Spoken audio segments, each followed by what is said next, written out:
running my business, doing 10, 15 hours a day, and I hated it. You were one of those guys. Completely done a 180, my mindset changed. I've turned this £190,000 house that was in a poor condition into a £330,000 higher cash flowing asset. Mate, that's like the perfect deal. First year I went from £800 in my bank account and I turned over nearly £100,000 because it is a really, really easy way just to get into that financial freedom stage. Martin Adams, welcome to Winners on a Wednesday. Thank you very much. What you've achieved is really, really good. We met about 12 months ago? Yeah, and now completely financially free. You've quit your job. Yep. And you've got a lease option agreement, BRR, HMO. So where were you at when we first met? Where were you at property-wise? What was your experience? What did you have? So property-wise, pretty much zero. I was just a homeowner, residential house, just doing it up as you do it up slowly over time. Obviously, come to the £1 crash course, yeah, and that where it all starts. And that's literally completely done a 180. My mindset changed completely, and I thought, you know what? I'm in quite a good situation here. If I sort of push forward, it can be something quite good. And you were that guy as well, right near the front, asking loads of questions. I remember you saying like, "What should I do with my house? I've got this house that I own, this residential house." And I've got a bit of equity in it. Shall I sell it, refinance it? Like, what am I going to do with it? And since then, I mean, you've done loads. Yeah. So talk to me about what you did with that house, because a lot of people are homeowners. They own their own home. They're in a job. They're trying to pay down the mortgage. But what you did with that one property was phenomenal. So talk us through what you did with your first house. So I purchased that for $190,000. Unfortunately, mum and dad went for a divorce, so I bought a house off my parents, paid complete market value, didn't get any discounts or anything like that. So savage. Yeah, but I bought it and I was in the building trade anyway, so it needed a lot of work. So I went through just renovating the kitchen, done a big bathroom extension and stuff like that. And then when I realised what sort of equity I had in the property, I thought, this is the time to do it now. Like I said, I come and see you. You said about selling the property because you obviously didn't know much about the area and stuff like that. But I had a lodger for a little while and the lodgers were paying £700 a month just for the room. And I just thought, well, I've got like 4 bedrooms here, like do the maths. Yeah. And all of a sudden it makes perfect sense. And then you go from one strength to another. And once that ball starts rolling, your confidence grows, your bank account grows. And then, yeah, you sort of feel sort of on top of the world. And what were you doing as a job at the time then? French polishing and hardwood floor restorations. I had a business that was quite successful doing that. Unfortunately, I couldn't manage it properly. There was too much work coming in and I wasn't sort of delegating my time in the right way. And in the end, I just let that go. But then I'd done luxury property management for a company based in Essex and then went straight out from there into property and haven't looked back since.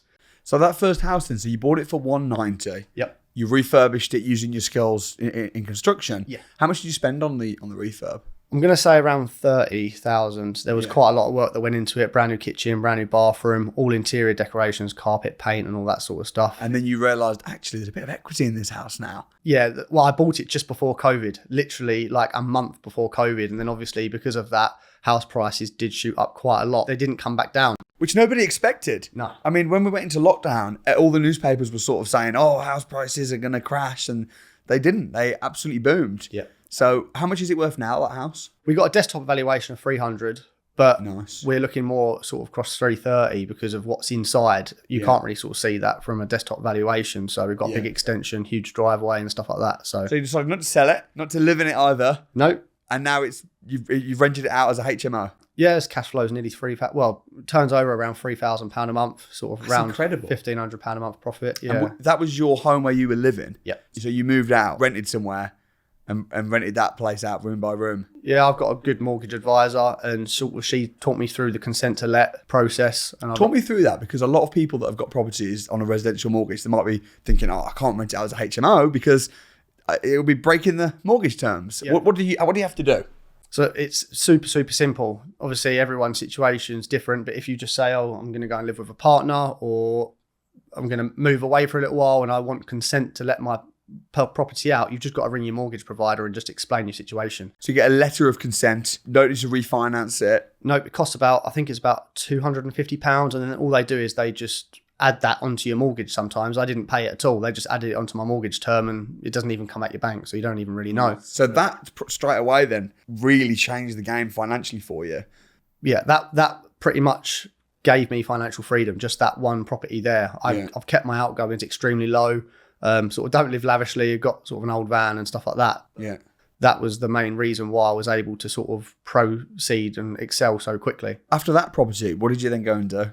Networked a lot. Yeah. Got a serviced accommodation with my business partner. That one was really, really good, opening our eyes to the rent-to-rent module. Yeah. Went through, done quite a lot of work in it, done all the systemization, all the channel managers and stuff like that. And we've been there, I think, once or twice in 7 or 8 months. And it's just passive income. That's over £1,000 a month every single month. How much did you have to pay then to get that up and running? I'm a king negotiator, so it was very, very little. We negotiated 10% off the rent. We negotiated a no deposit. We also negotiated they pay all the maintenance, and we also got a 1 month free grace period. So very little then. It was literally the refurb cost us about 1,500 quid, and we done that in 2 or 3 weeks. And then by the time we put it went live and we started getting bookings, the bookings pretty much paid for the rent. So it literally cost us 1,500 quid to get it up and live and running. What a great investment. £1,500 and then £1,000 a month. Every month. Talk me through the business model of rent to rent. And because it shocks me that more people aren't doing it, because you only need 1, 2 or 3 decent little rent to rents. And if you've got the skills to be able to find them and to be able to negotiate it, very little money. You know, a couple of grand, maybe in your case, £1,500. And then you've got a property that you don't own, but it's cash flowing £1,000 a month. Is that profit? Yeah. No, that's after all the bills. Like the rent is really, we did negotiate the rent really low. And luckily we've got sort of very low outgoings and stuff like that. It's only a 1-bedroom flat. So where is it? Tunbridge Wells, Kent. Okay. And talk me through the process then. So how did you find it? How did you negotiate it? Because people listening to this might be thinking, damn, if I could just get one of those from listening to your story and make £1,000 a month, that's going to make a big difference in your day-to-day life. Yeah, definitely. It's just all the websites that we learn through the academy, sort of Open Rent, Spare Room, Gumtree, stuff like that. We found our one on Open Rent, which is a platform where you can speak directly to landlords, book viewings, and then you can negotiate there on the day. And with the contracts that you provide, we get those completed, and then we basically manage the property. We pay his rent and we pay the utilities and the Wi-Fi and cleaners and maintenance and stuff like that sometimes. Yeah. And then, we take any profit that we make on top. How much rent are you paying for that one?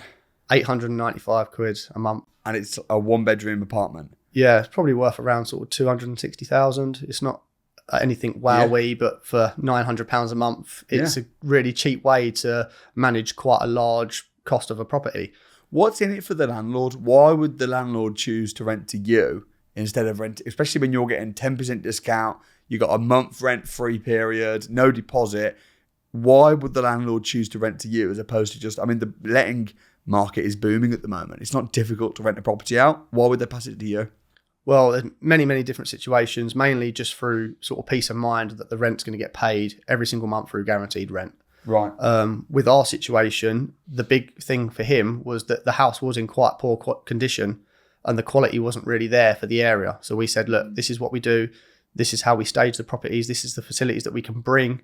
And then once he sees some of the pictures and stuff like that of what we can do, he was sort of happy to reduce the rent. He was happy to do a grace period and stuff like that because he knew longevity-wise it was going to work for him as a landlord. I guess as well, that £1,500 that you spent, sure, you might have a 3. I don't know how long is your contract with him? It's just rolling, 12-month rolling. They're a property management company that work closely with landlords that are international investors, and they want complete hands-off deals. So they've got around 160 properties that we're trying to wiggle our way into at the minute. So we've shown what we can do with this one.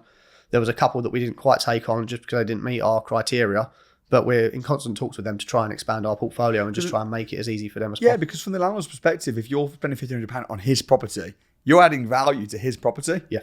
And if you're a company let, he knows the rent's going to come in because unlike a normal tenancy agreement where the tenants have got rights and they can say, oh, I can't afford to pay and there's very little you can do as a landlord and it takes months.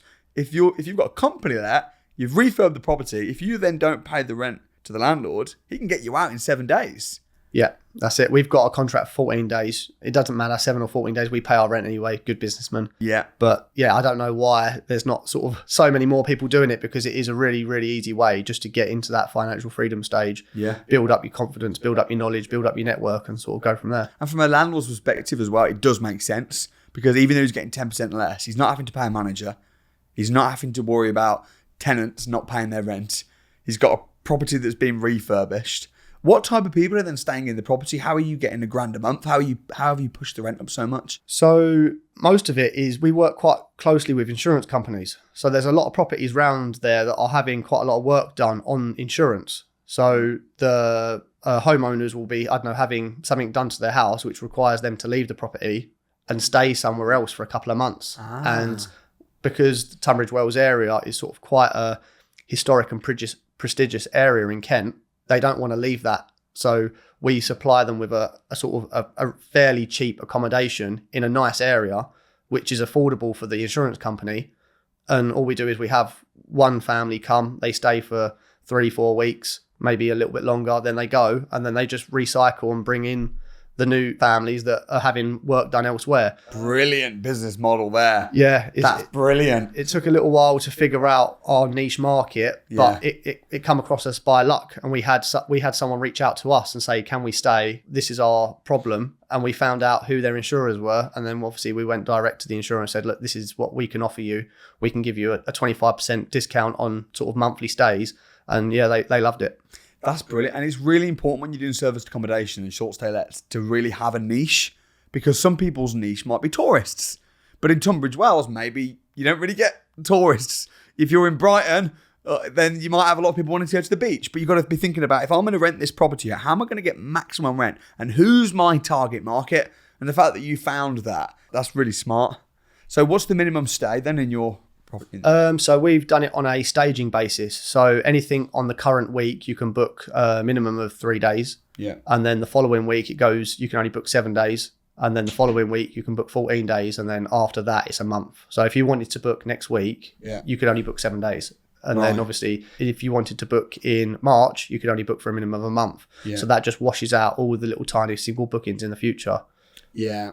And how are you managing it? Are you doing it yourself? Have you got a management company? How are you finding these people and, the whole process, check in, check out? Do you have to do that yourself? No. Well, it's all systemized through your training and stuff like that. You tell us how to systemize it, make it as hands off as possible. So we just send our welcome pack when someone reserves the property. Then a day before they're due to arrive, we send them entry details. And then we have a little sort of check up throughout their stay just to make sure everything's okay. And then once they leave, they get like a thank you very much for staying. Like if you would like to book again, here's a 10% discount. And then we have a cleaner that has the same diary that we've got. She will then go there, make sure everything's okay. If there's a few little bits that need sorting, she will then contact the maintenance guy, who will then carry out the maintenance repairs. And then it's just a full loop, and we just pay the money.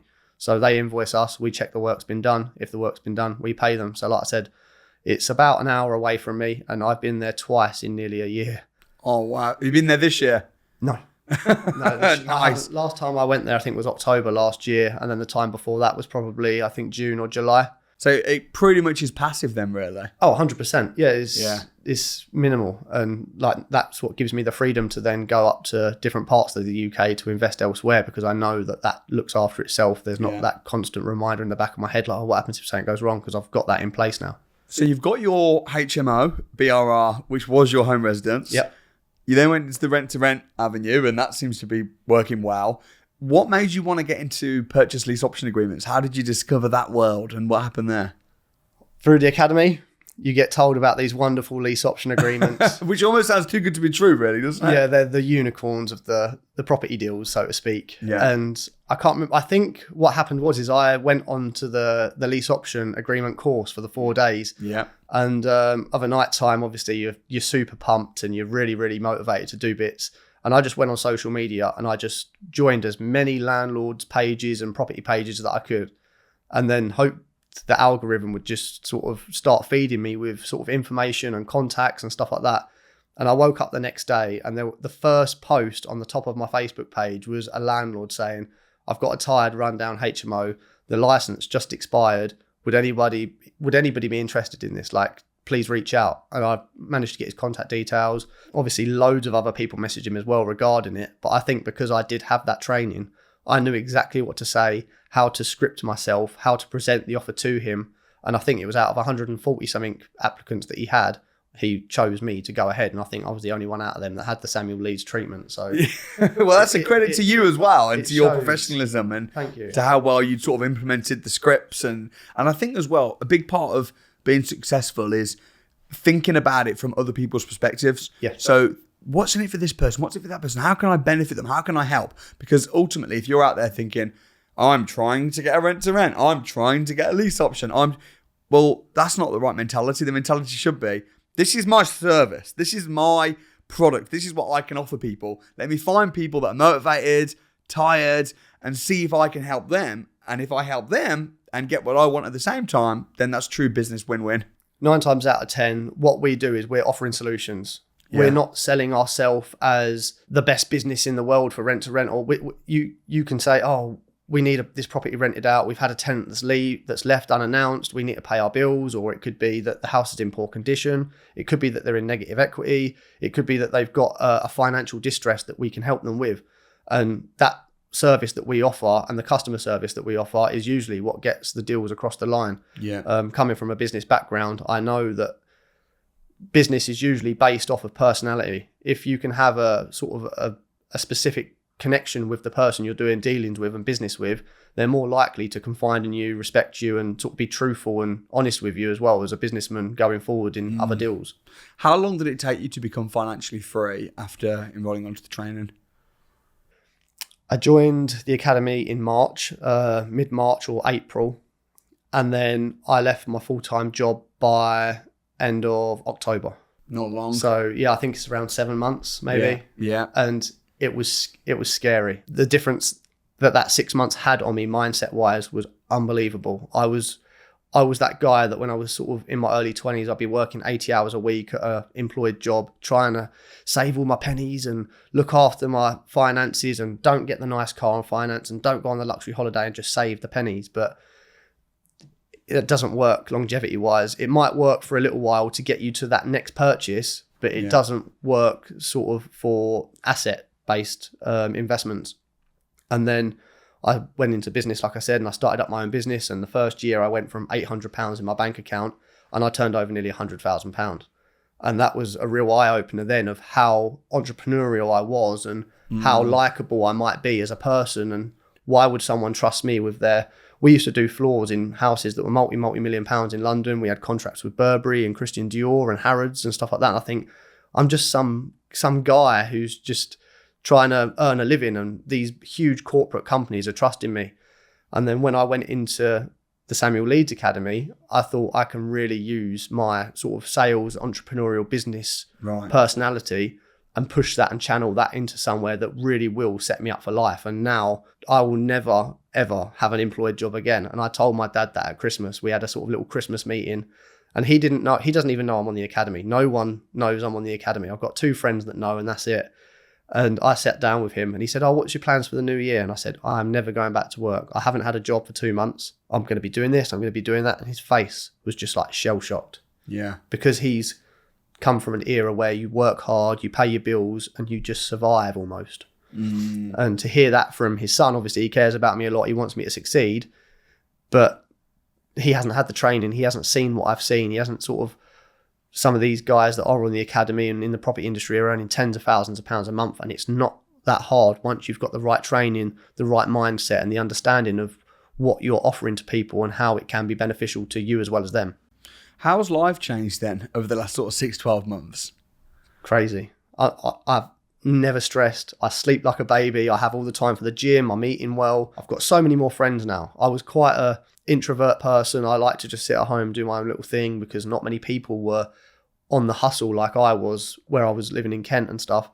And now I've got into this property mindset and I just want to talk about property all the time. I have people ring me up from the academy like, oh, how'd you work out this? And what's the percentage of this? And can you give me a commercial valuation on that? And my phone's going all the time. And when it was before and it was my friends asking me, oh, can you fix my car? Or can you do this? Or should we go to McDonald's? And I've just used to look at my phone and think, oh, I don't really want to do that. But now when my phone rings and it's a number that I don't know, I'm picking it up sort of and thinking, oh, who am I going to speak to today?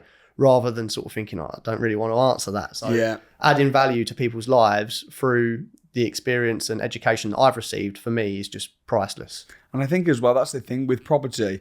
you can get rich in property, which is great, and everyone's wants to be a millionaire. But ultimately, you only need 3-4 grand. You know, you'll make it. How much? What's your passive income a month now? About 3,500. About 3.5 grand. Yeah. That's all you need to live a completely different life. And you might not be driving a Bentley or be flying everywhere private, but the difference is you can live a nice, normal, good life without having to go to work. Exactly. The way that I put it to people that sort of don't quite understand it, and I just say, look, just do whatever you want for a month, and then at the end of the month, I'm going to give you £3,500, and all your bills are going to be paid for. And they don't understand it. I think, well, that is what essentially financial freedom is. You can do whatever you want, whenever you want, and then at the end of the month, you get £3,500. Yeah. Anyone now that's not obviously earning a large salary would take that opportunity, because you can go on holiday, you can enjoy friends with family, and you can do things with your dog, and you can go on these sort of exercises and adventures that you would never have gone on because you're tied into a job. It's a really weird transition, but once you start gaining traction, and I was quite lazy in the first couple of weeks. I thought, this is good. I haven't really got a job, and I sort of enjoyed it too much and reveled in the free time. But then I got that sort of like aha moment of where the lease options started coming in and stuff like that. And I thought, this is what I should be doing all the time. And now I'm up earlier than what I've ever been up before. And I'm probably going to bed later than what I've ever been before, but I am busy in business all day, every day. And that's what sort of helps me escalate from one to the next to the next. And it's interesting because when you first become financially free, a lot of people think if I was making 3.5 grand a month, passive income, didn't have to do anything, I'd just lie on the beach and do nothing. But actually, as you said, for the first couple of weeks, you were just like, I've quit my job, I don't have to work. But after a few weeks, or if not a few weeks, a few months, it's then like, actually, I want to work. I want to work, but I want to work on my terms. I don't want to have to go and check in, check out. You know, when the sun's shining, I'm in the office. I want to be able to be free.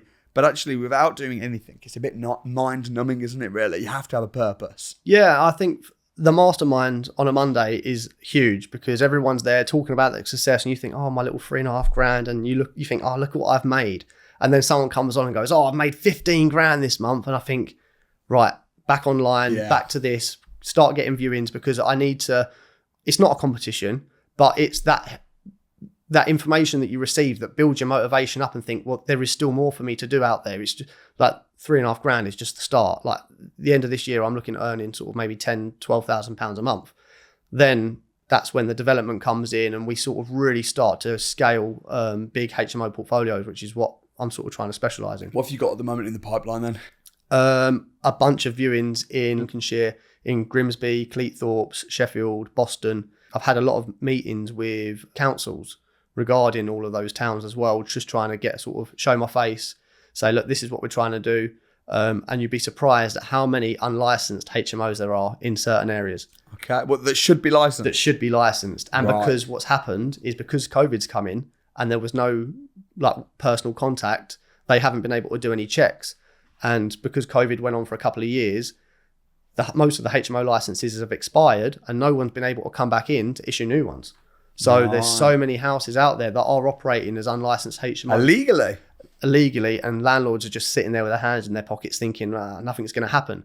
So when I went in there and said, look, this is who I am, this is what I'm trying to do, how can I make sure that I provide value to the council and we work well together? And they loved it. Well, you're not snitching on them though, are you? Oh, no, of course not. No, but we're trying to do things legally and they can see that we're sort of... How did you pitch this lease option? The first HMO lease option, talk me through the figures and talk me through the full process of how it works. Because some people listening don't even know what a lease option is. So a lease option agreement is when you agree to purchase a property in a set amount of years, usually 5 to 7 years, for today's price or today's negotiated price. Okay. So for me, the landlord, he understood that the license had run out.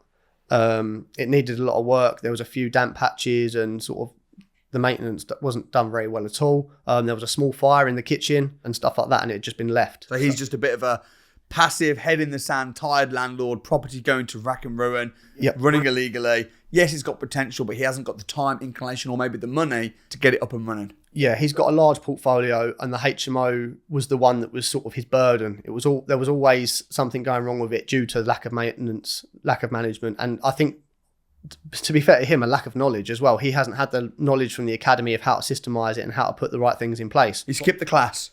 Unfortunately, he should have spent that money and got on the academy, but it would have saved him more in the purchase price. But I said to him, like, what do you want from me? How can I help you? And he was like, oh, I don't really know. What are you offering? And I said, look, I'd like to buy the property, but you can see it's in quite a poor condition. You're not really going to get anywhere near what you would for it if it was in good condition. How about I rent it off you for 5 years? That will allow me to do the renovations that I need to do to make it nice.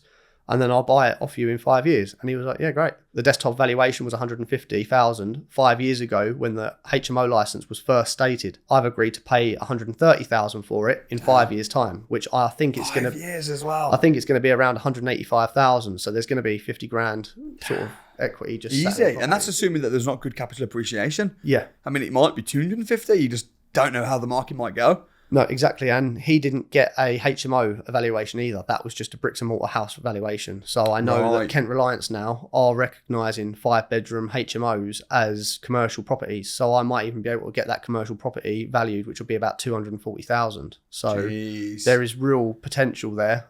So you're buying it off him for 130 grand in 5 years. What happens if in 5 years the property market's crashed and it's only worth 100? There's an option to buy from my end. So if that happens, I can just say to him, look, unfortunately, the market isn't in the condition that I'd like to purchase the property in. This is where I'm at. Unfortunately, I can't go ahead with our 130,000 agreement, but I can offer this. Or maybe we can delay the sale and go again for another couple of years and wait for the market to recover. So you have the option to buy, but not the obligation. So it's different from a delayed sale. Correct. Where you have to buy it in 5 years. This is you have a first option. What happens if it's worth 250 grand and then he says, I want more money?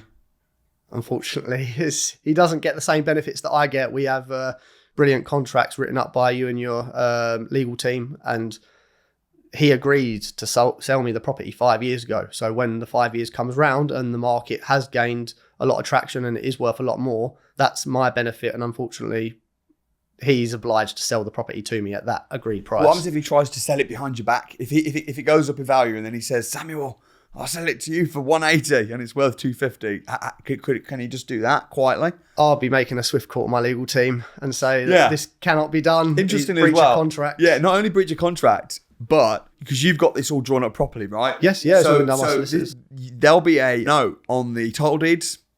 Yes. So if he tried to do that, what would happen is it would get flagged up during the searches and the conveyancing process, and he wouldn't be able to. His solicitor would just say, sorry, you can't sell it because you've got an option already with Martin. Yeah. And then he wouldn't be able to. And I made sure that in my end of the contract with my solicitor, I made sure the lease option was assignable. So smart. If I choose in 5 years' time, I'm doing bigger and better things and the little £130,000 HMO isn't what I'm trying to specialise in anymore, I can say, look, I've got this property here. It's worth 240. I'll happily take 180. I know that I'm going to make my 50,000. Someone else is going to be getting a really good deal as well, and we all win. So you can sell that option agreement onto somebody else. Yes. Or you could sell it to one of your companies. Yes, of course. Gives you, in 5 years' time, you could go, actually, that company that I started with is closed down, but I've got this new company. So it gives you complete control. Yep. So from the landlord's perspective, it's worth noting because he had a lawyer represent him, right? Yes. Did he pay his legal fees or did you pay it for him? No, he paid his own legal fees. He paid his own legal fees. Okay. I got a really good negotiation. I even got a reduced rent for 3 months to get me sort of my foot in the door. So we agreed £500 a month rent for the first 3 months, bearing in mind it's turning over 2,200. So there's a lot of profit there already. But this is the thing as well, before anyone thinks, oh, that's not fair on the landlord. It sounds like the landlord's getting short-strawed. Actually, no, because the landlord's got a property that's not making any money, that's run down, that's damp, it's going to only getting worse over the winter, that's an illegal HMO, that's a liability. And when I turned up, 2 tenants were leaving. So he went from 5 tenants paying money to then 3 tenants paying money. As we was doing the contract for the lease option agreement, another tenant left. Of course they would. So they're just leaving because the management isn't done. He's 4 hours away as well. And it's just, he lives in Wales. And for him to drive from Wales to Boston every couple of weeks takes time out of his day. So you're not only doing the property up, but you're giving him a monthly rent. Yep. Which is guaranteed because if you don't pay it, then you void the contract. Yep. How much rent are you paying him? So the first 3 months is £500 a month. Okay. And then thereon after for the next 5 years is 750. $750. And how much does the property bring in? What's the turnover and profit? at his rates at the moment, it is quite a low standard. So it's going to be around sort of £400 per room per month. And how many rooms? 5. Okay, so a couple grand. Yeah, I'm estimating around £10,000 refurb. I'll be able to push that up to £450 a room. Yeah. So be sort of looking at sort of just under £2,500 a month. So what's your profit then on that property? Around £1,200. We've got individual electric meters in each room. So each tenant is responsible for their own electric usage. Okay. So all we have to do is pay for the communal electric, like the oven and the electric showers and stuff like that, and all the lights. So the overheads are quite low. Yeah, very. I think it's around £65 a month in electric. There's no gas in the property. The council tax is around £100 a month. So it's very low. Very, very low, yeah. So that property making you about £1,200 a month once it's refurbished. You've dropped 10 grand into it. How much did you have to pay as the option fee? £1. You literally paid £1? £1, yeah. Mate, that's like the perfect deal. Yeah. And it all come from Facebook. So you paid £1, got an option. Yep. He paid his own legal fees. Yep. Refurbishing the property, fine. But then when you refurbish the property, that's money going into your own asset because you're going to be buying that. You've got an interest in it. And most of the refurbs are aesthetical. There is a roof at the back of the property that does need a little bit of attention. It's a couple of £1,000s, but the most of that money is paint, carpets, and general sort of refurbishments inside the house. But I've already got a couple of tenants that are in there already that pay for all the bills. So I'm going to do the rooms up that are currently available, move them tenants into the rooms to keep the cash flow coming in. Yeah. And then after sort of 3 or 4 months, it will be fully tenanted out, fully restored, and I'll be in a much better financial situation. And so you're making £1,000 from your one rent to rent. Yep. About £1,000 from your lease option. Yep. About £1,500 from your house that you own, which is your BRR HMO. Yep. Totally financially free. Now you've got experience with the different strategies: HMO, rent to rent, lease option, BRR. What's your favourite strategy? Anyone that makes money.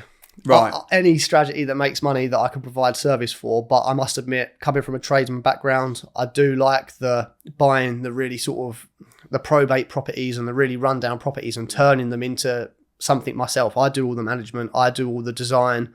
I do quite a lot of the build because I enjoy doing it, not because sort of I'm tight.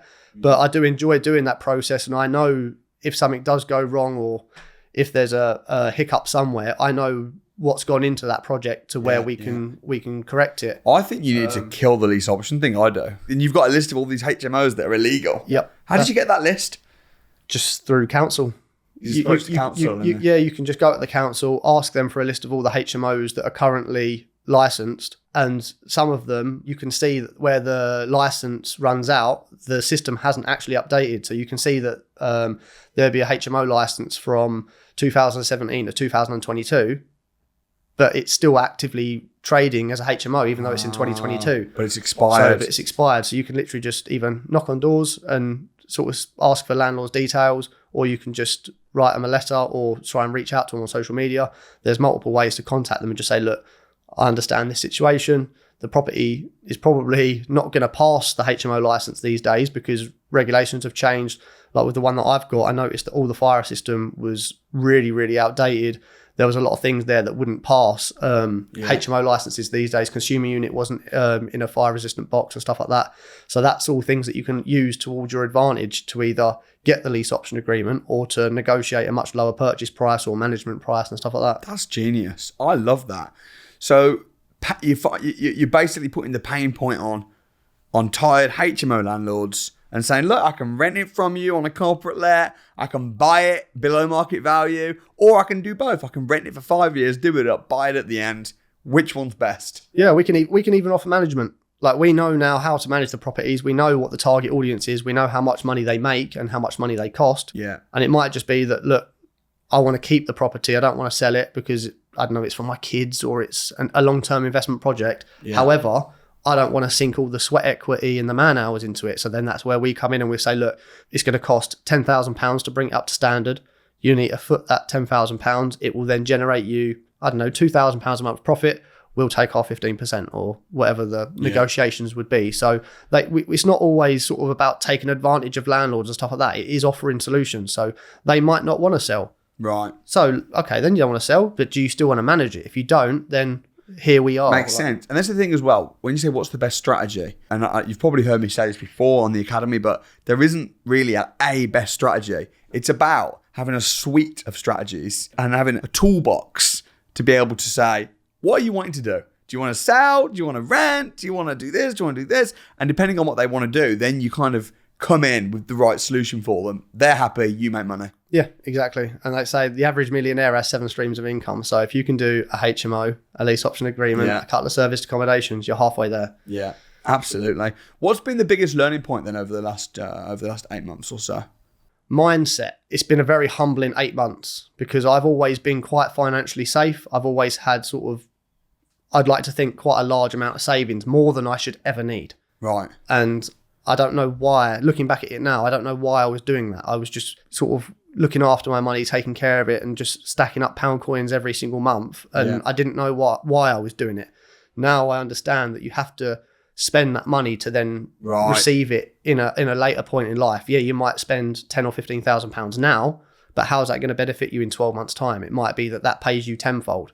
Yeah. So to look at the grand scheme of things and the wider world and all the opportunities that are out there, I cut myself off from 99% of the opportunities because they cost money. Right. And I thought, oh no, I had £20,000 saved. Yeah. You were one of those guys. I know exactly, I talk about this. And I remember clear as day when the aha penny moment dropped. And it was, I think, Ricky Mandel was on stage at one of the academies and he said, right, everyone stand up. And he said, when I call out a number of months that you can survive with the money that you've got, sit down. I was the last person standing because my outgoings were so small, but my savings were so great. And he said, why have you done it? And I thought, I'm the last one standing. I've got the most amount of money. I could survive the longest. But in theory, it's almost like not suicide, but you're setting yourself up to fail because the income that I'm doing is through hard work. And I was working really hard. I was going all over Kent and all over the southeast of England, running my business, doing 10, 15 hours a day. And I hated it. And the thing that I was one of the most passionate about become my most hated thing. I've always been passionate about property, but from a tradesman point of view, and look how nice I've made this house, rather than looking at it and thinking, I own this. It was always sort of like, oh, look, I've plastered this and I painted it. Look how nice it looks. Yeah. But now it's like, I've turned this £190,000 house that was in a poor condition into a £330,000 high cash flowing asset that I will have forever. I think I put in a £35,000 deposit to purchase the house. And then I'd done the £30,000 refurb. So I was at about £65,000 all in. I just refinanced that and pulled out over 100. Like, this is the things that I was limiting my mind to when I didn't have the education. And when we first had our encounter, you didn't quite know the specifics and you said sell the house. And I thought, now I know what I know. I'm so glad that I just sort of thought about it strategically and didn't rush into anything. And I've always been very well planned out and very aware of my social and educational situation. And I thought, like, how can I make this work? What's going to be the best for me longevity wise? And that one purchase alone has pretty much set me up now for the rest of my life, because I'm going to pull out £100,000, over £100,000. I'm then going to go and buy 2 more properties that are in the East Midlands where I am now. And then I'm going to do them up, turn them into HMOs. That's going to boost up the value again. So you're just at the beginning, really, of your journey. Oh, I've got a long way to go. Already financially free, but now you're positioned so well that you can double, triple easily within the next 6 to 12 months. Yeah, and it's great because you offer these social meetings and networking events like the Christmas do and your birthday and the boxing and stuff like that. I've always been quite close with Scott Lyons. Yeah. And we had a really good conversation over a Christmas period. He heard what I had to say. And he agreed with me, and I didn't realise he was already exercising the strategy that we was talking about. And then after Christmas, he rang me up and was like, how would you like to come up to Lincolnshire, work on this project with me, help me do this? It worked out perfectly because I get a cheap accommodation for a couple of months. I get to help him turn one of his properties into a serviced accommodation. And then I get knowledge of the area. I get to meet people. I get to network. I get to sort of make offers on houses and do viewings. So it really is sort of like the perfect situation. And to know that I'm providing value for mentors that are providing me value 8 months ago, it all does full circle. And I feel like I'm finally sort of helping them after them giving me so much information. You're one of the most difficult people, though, to get on board on the academy. And I'll tell you why. Because with that mind, I call it the pond mentality. You know, pond. You've probably heard me say this, where people have got like 20, 30 grand, and and they're holding onto it really tightly. Oh, I've got all this savings.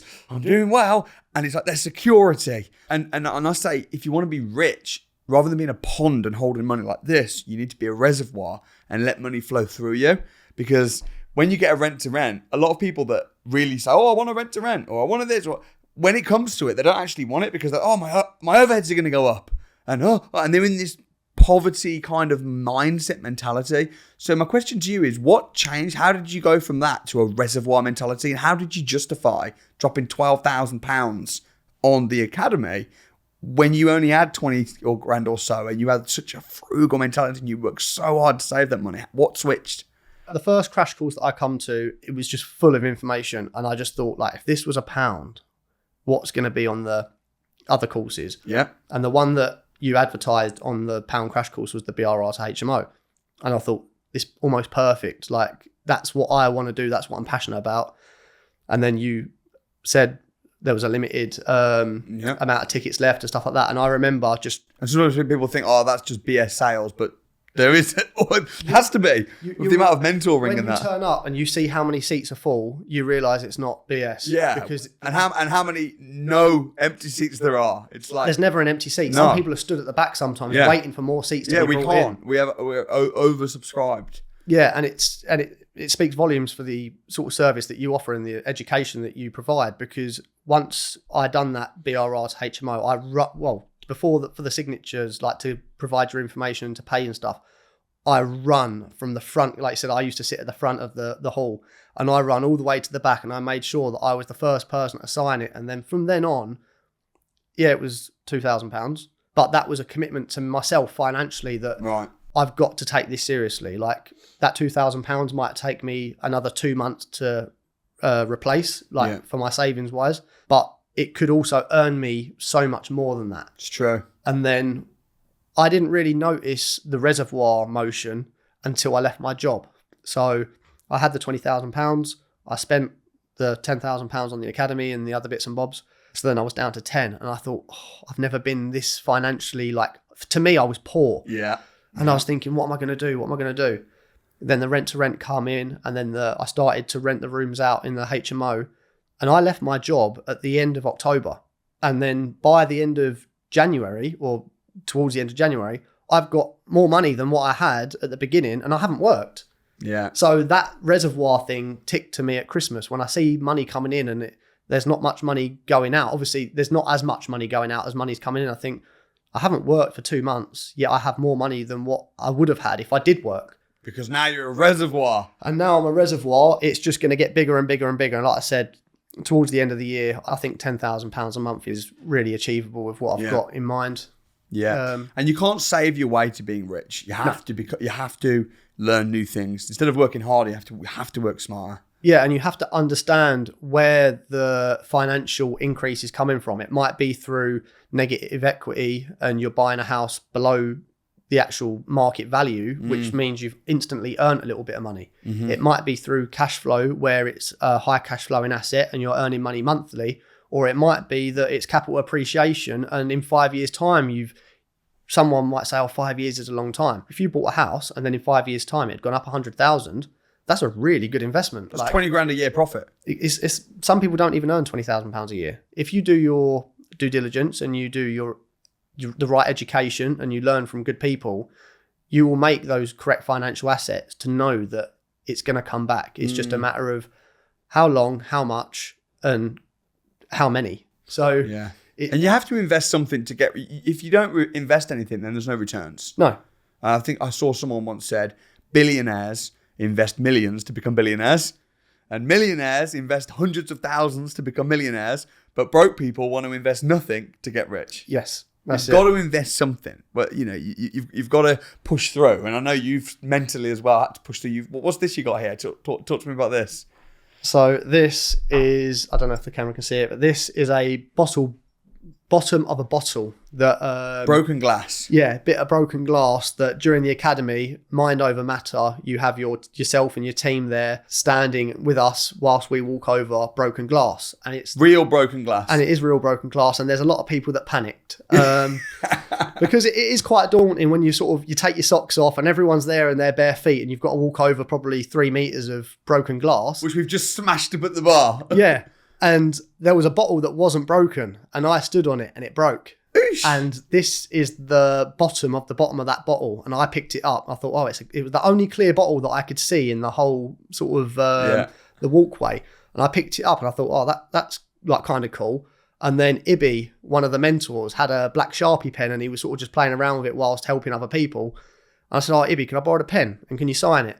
And then I went through every academy mentor and yourself and your wife Amanda and everyone signed it, and I said I would bring this to my winners on a Wednesday and could finally say that I brought it on a winners on a Wednesday. A bit of a surreal moment, but it is. This will be encased now and it will be sat on my desk for years to come. Why do you think that we make people walk over glass? What was the purpose behind that? It's mind over matter, and it helps when you've got a lot of people around you that are supporting you. So myself, I joined the academy off my own back. There was no influential motivation behind it. There was no friends or no family or no one saying, oh, come on, let's go and do this. I see you online. I watched your Financial Freedom with Evans and I thought, that's amazing. And then I just, you know how it is. Every night from work, you watch another one and then you watch the eviction and stuff like that. And I thought, this guy is something special. And then obviously I remember booking the £1 crash course. And like I said, I sat at the front. And you're right there, and I think, that's the guy I've been watching for the past 6 months. And then when you realise there's a whole room of, 400 people maybe? Yeah. That all think exactly the same way. So then when you say, right, we're going to walk over broken glass, those 400 people instantly become your friends, your motivation, your support and stuff like that. And there's people that I've met 8 months ago that I didn't even know that I speak to every day now. And sometimes it's not even how's your day? It's how's this? It's, have you called any landlords today? Like, have you done any GDVs or commercial valuations today? Like, do you need help with anything? Or, can you help me with this? And it's just so good to know that you've got so many hundreds and hundreds of people in the group chats and online, and you've got the mentor on the academy, on the portal and stuff like that. There's just every outlet of possible help you could have is there. And it just gives you so much confidence that knowing that there's a room full of sort of high net worth people. You can be that next one. And it could be me up there in 6 months providing value for other people that were me a year ago. Yeah. That is the main goal, is to sort of provide that value and say, look, I was that 80-hour-week guy thinking I was successful because I was reflecting onto some of my friends that might not have been as business minded. They thought £5,000 was a lot of money. And I thought, if I had 5,000 in my bank, I'd probably panic and try and get another job. But I was working 3 jobs at the time and I had my own business. I was employed and I was delivering Domino's pizzas of an evening just to try and earn as much money as I can. And I thought, if I can work all the hours in a day, I don't know, in 5 years' time, I'll have loads of money and I'll be okay. But that money doesn't last forever.